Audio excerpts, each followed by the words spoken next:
Lesson 72, Finding Information to Solve Problems. All right, so part of problem solving process is finding the information needed to solve a problem. Sometimes we need to find information in graphs, tables, books, or other places. In other cases, we might be given more information than we need to solve the problem. In this lesson, we will practice choosing the information needed to solve a problem. All right, so read this information and then answer the questions that follow. All right, so the school elections were held on Friday, February 2nd. Kim, Lily, and Miguel ran for president. Lily received 146 votes and Kim received 117 votes.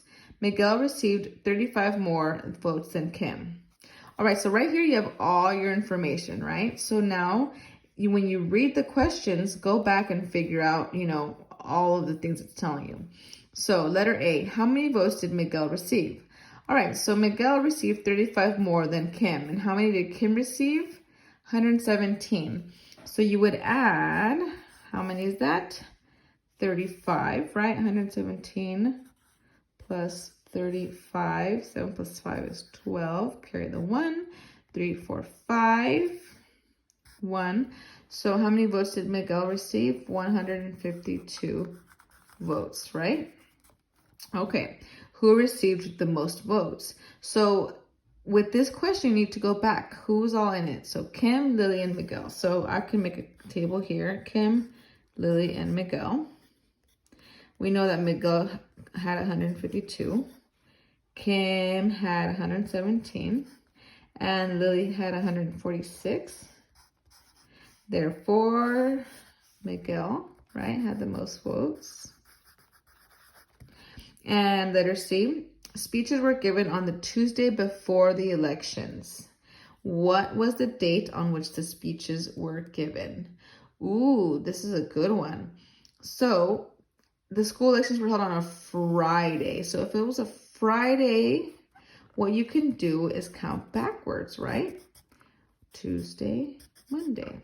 So if it was on a Friday, the 2nd of February, so then this would be the 1st of February.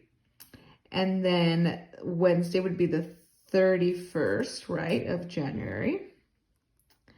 Then the Tuesday would be the 30th. So if it was held on Tuesday the 30th, it would be Tuesday, January 30th.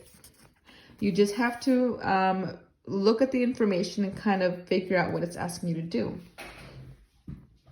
Okay, so, pardon my little, I had to cover the answers there.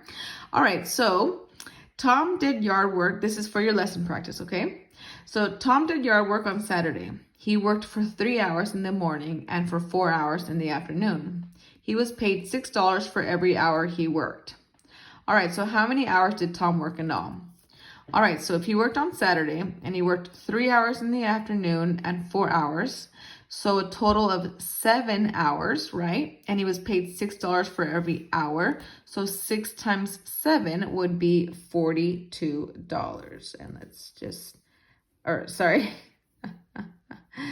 not what's asking us, right? How many hours did he work in all? Mrs. Romero, you already answered that.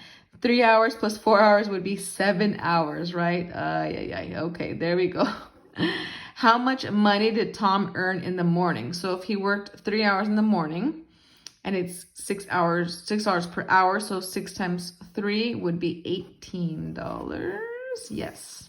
All right. And how much money did he earn in all? So this is where Mrs. Romero was going. So 4 plus 3, 7 hours total, and $6 per hour. So 6 times 7 is $42. Okay. All right. So